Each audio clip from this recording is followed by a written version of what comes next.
Hello everyone. आज हम लोग देख रहे हैं energy stored in a capacitance. कितना एनर्जी स्टोर्ड होता है एक कैपेसिटेंस में, वो हमें देखना है।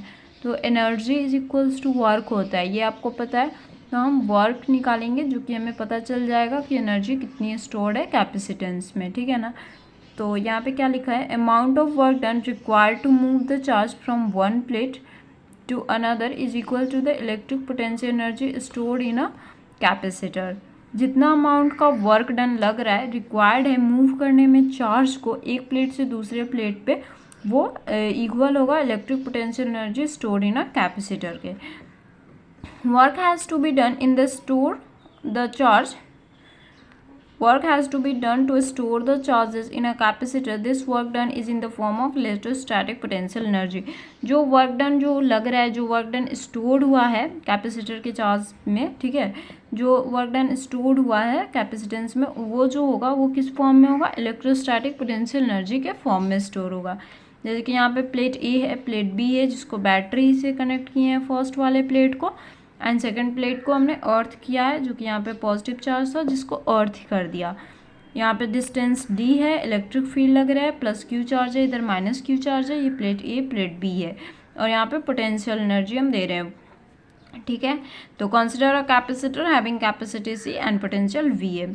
अब यहाँ पे देखिए डी डब्ल्यू क्या होगा, छोटा small amount of work, V into D Q हो जाएगा, क्योंकि V is equals to W by Q होता है, तो W is equals to V into Q, यानी छोटा अमाउंट लेना है तो D W is equals to V into D Q हो गया। D W is the small amount of work done in giving the charge D Q. अगर D W छोटा ले रहे हैं तो हमें चार्ज की भी छोटी अमाउंट लेनी होगी।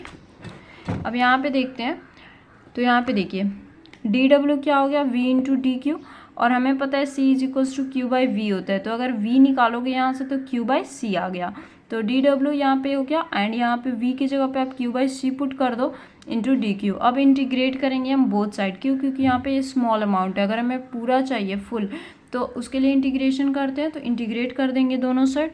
अब यहाँ से जीरो से डब्ल्यू और ये जीरो से क्यू जाएगा, ठीक है। यहाँ पे ये देखो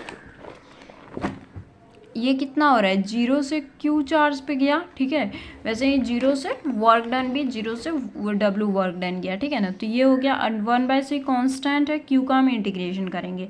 यहाँ पे upper limit minus lower limit करना है, तो अपर लिमिट और लोअर लिमिट पुट कर दो, जीरो से डब्ल्यू, यहाँ पे 1/c, और यहाँ पे इसके इंटीग्रेशन क्या होगा, +1 ऐड करते हैं, नीचे भी ऐड, जैसे कि यहाँ पे 2 रहता है तो 2 + 1 बाई में 2 + 1 3 हो जाएगा, ठीक है। और यहाँ पे अगर यहाँ पे 1 है तो 1 + 1 बाई 1 + 1, तो 2 और 2 हो गया, ठीक है ना। तो क्यू स्क्वायर हो गया यहाँ पे, एंड बाई 2 हो गया, ठीक है। ये इंटीग्रेशन वाले चैप्टर में आपने पढ़ा होगा। तो upper limit minus lower limit put कर देंगे, यहाँ पे ये हो गया, और 2 भी कांस्टेंट है, वो बाहर निकल आएगा, क्यू स्क्वायर बाई 0, ये upper limit minus lower limit, यहाँ का भी upper limit minus lower limit, ठीक है। तो वर्क इज इक्वल्स टू यहाँ पे आ गया क्यू स्क्वायर बाई 2c। तो अब इसको अलग अलग रख लिए हैं, लिख लिए हैं, यहाँ पे 1/2 इधर हो गया, क्यू स्क्वायर बाई c। अब यहाँ पे देखिए वर्क इज इक्वल्स टू कितना होता है, ये 1/2 Q square into C, C is equals to Q by V होता है, ये हमें पता है। तो सी की जगह पे क्यू बाई वी रखोगे तो ये वी बाई क्यू हो जाएगा, क्योंकि यहाँ पे क्यू बाई वी, तो वी ऊपर आ गया, नीचे तो क्यू क्यू कट जाएगा, work is equals to 1/QV, ये फॉर्मूला आ गया, ठीक है। अब इस वाले ये इधर वाला समझ आया, एक और वे से आप कर सकते हो, उसको भी देख लेते हैं, ठीक है। यहाँ पे देखिए ये जो इतना आया, ये इंटीग्रेशन करके इतना तक हमें सेम करना है, ठीक है। तो 1/2 क्यू स्क्वायर बाई सी। अब यहाँ पे देखो हमें पता है C is equals to Q by V होता है, तो Q is equals to C V हो गया। अब यहाँ पे क्यू की जगह पे सी वी पुट कर दो, स्क्वायर है यहाँ पे तो स्क्वायर हो जाएगा, ये सी कट जाएगा, 1/2 सी बी स्क्वायर आ गया। अब हमें पता है C is equals to Q by V होता है, ठीक है। तो अब यहाँ पे सी की जगह पे क्यू बाई वी पुट कर देंगे हम, ठीक है। तो यहाँ पे क्या पुट कर रहे थे, यहाँ पे भी C is equals to Q by V put कर रहे थे, यहाँ पे भी वही पुट करेंगे, ठीक है।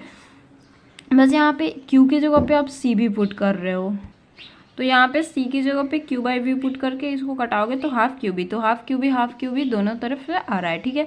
तो ये था energy stored in a capacitor. I hope आपको समझ आई होगी। यहाँ पे क्या है ना, ये इंटीग्रेट करके यहाँ तक लाना है। बस यहाँ पे अगर आप चाहो तो क्यू की जगह पे, इस क्यू की जगह पे सी भी पुट करके भी फॉर्मूला निकाल सकते हो। आखिर में हमें वही करना है, सी की जगह पे क्यू बाई वी ही पुट करनी है।